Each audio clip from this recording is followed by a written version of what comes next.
Hi everyone, this is Deborah.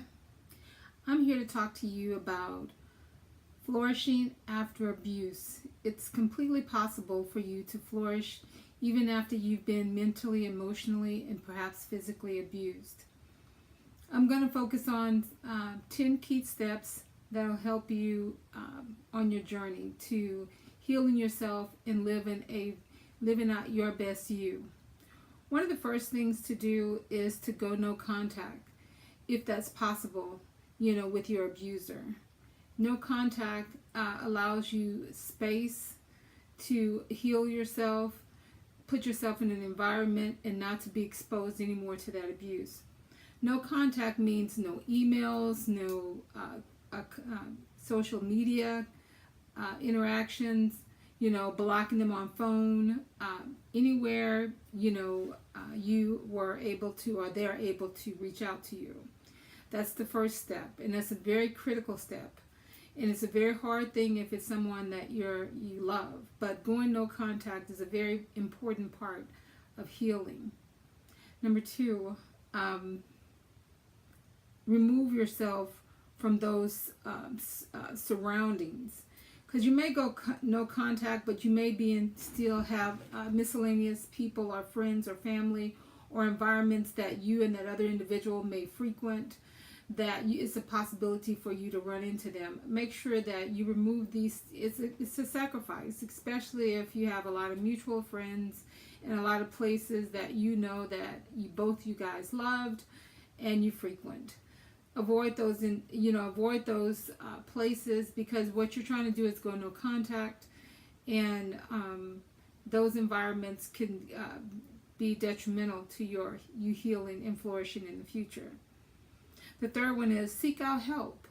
A lot of times when people are abused, when you're abused, you don't exactly know how much damage you've been through. Especially if you are dealing with someone who was very verbally abusive, you have cognitive dissonance. What that is a lot of times, people will make you believe things or say things to you that are not true, just for you to second guess yourself.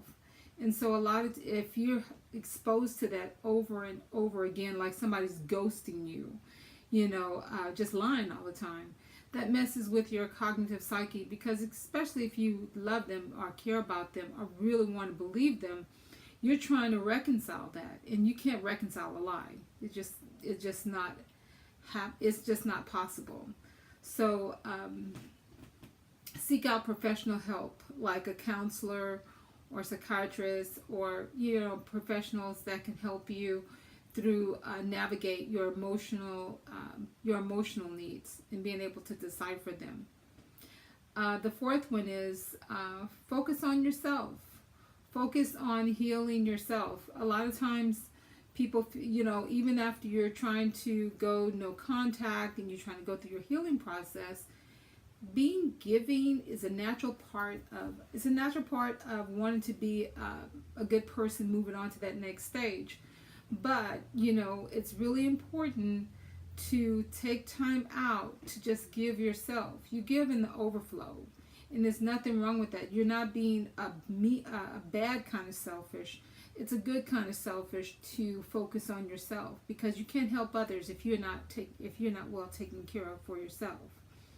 So just don't blame yourself for the circumstances you just went through. Because it's not your fault. So make sure that you take care of yourself. Number 5, take the time out to document your journey. Documenting your journey will help you. Write some. Keep track of your thoughts and stuff, because you may not always want to share them with anyone. And you may not be ready to share them with your counselor or anything, or your counselor or your psychiatrist. But, being able to write them out and get them out in the universe, even if you just ball it up and throw it in the trash or burn it up, just the idea of getting it on paper, getting it out of your system, that helps. And if you have a trusting friend that you could talk to, that you really can confide in, have a dialogue with them, talk with them. And don't necessarily look for them to have answers for you, but it's just that type of interaction, that support that'll help you through it. Number 6, and I said this earlier, and I can't emphasize this enough. Put you first and love yourself. Really, number 7 is about loving yourself. Give yourself permission to love yourself unconditionally. And that's very, very hard for abusive, because people who've been through abuse to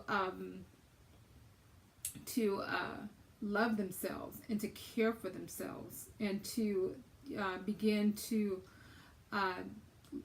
move forward. So give yourself permission to just embrace yourself, love yourself, and don't be so hard. Give yourself some slack like you would give somebody else some slack. That's very, very important in the healing process. Number 7, focus on your own purpose.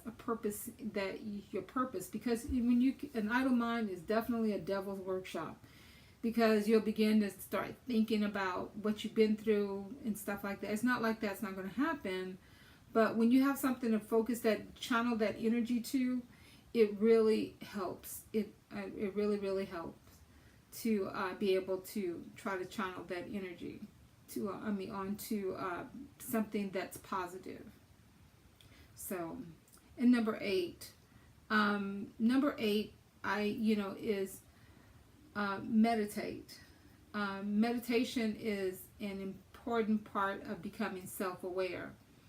Being self-aware of how you think, how these meticulous flashbacks come to your head, how you can, kind of mitigate them and retrain yourself to think about more positive things, or put other thoughts in place of the current ones, and know that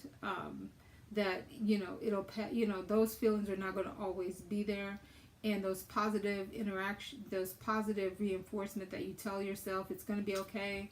It's just this is temporary. All types of positive affirmations. Just that those kind of things will help you make it through. Number 9, use your experience. Use your experience to help you not get back into the verbally or emotionally or physically abusive relationships. A lot of times, because things are, people and circumstances or experiences feel so familiar. Like you may meet somebody, the way that they talk to you, you might be drawn to maybe the beginning, early stages of how someone abusive captivates you and bring you into their life. Make sure that you pay attention to what you had gone through, those red flags. That'll help you to not fall back into that same trap with the same kind of person, and the cycle goes on and over again. Number 10, this goes along in hand with number 9 as far as like meditation, about your personal experience, helping you as a guide.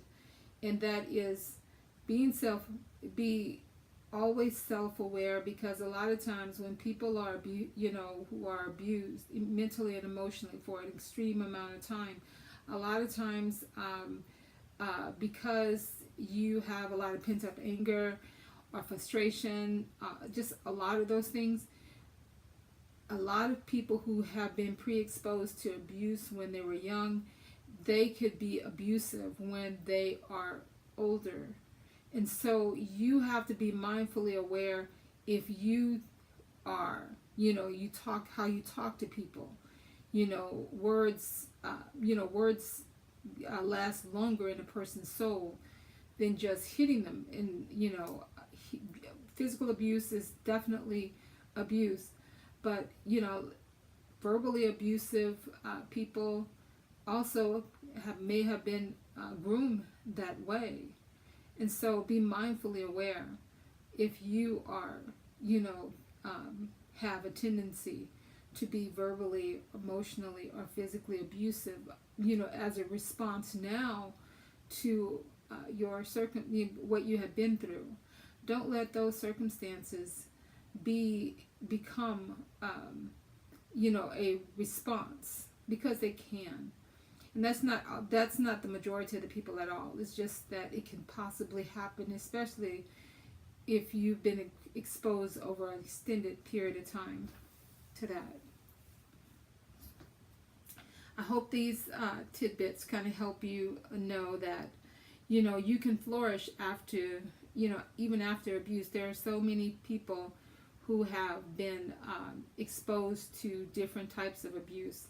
I've shared before that I didn't grow up in an abusive home. My mom and my dad weren't, emotionally or physically abusive to me.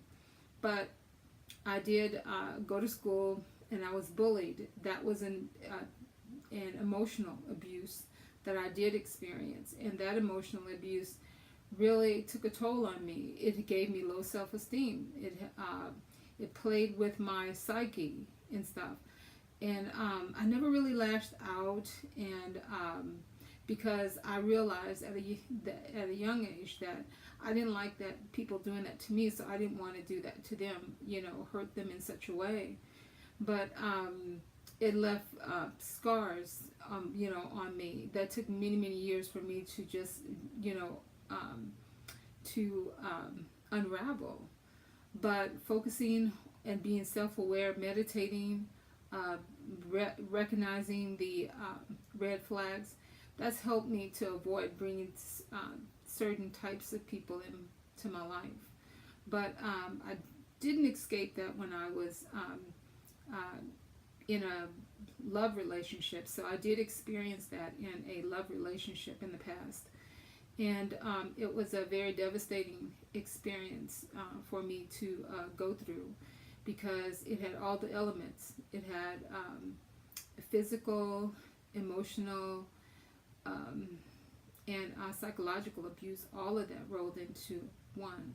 So those steps that I share with you are steps that helped me come to where I am today. And I've come a long way, because I know that I'm living my best life today. And I want to share my experience with you so that you have an opportunity to live your best life, and have a few steps and tools and things to think about that you can implement in your life for you to move forward in that direction. Anyway, please like my video, subscribe so that you can get notifications when I have new videos that come up. Give me some comments below, if you have some ideas or comments on some of the content of what I shared. Please feel free to let me know. Like I said, I'm just now starting out on this forum, creating content. I hope that will be value added to you.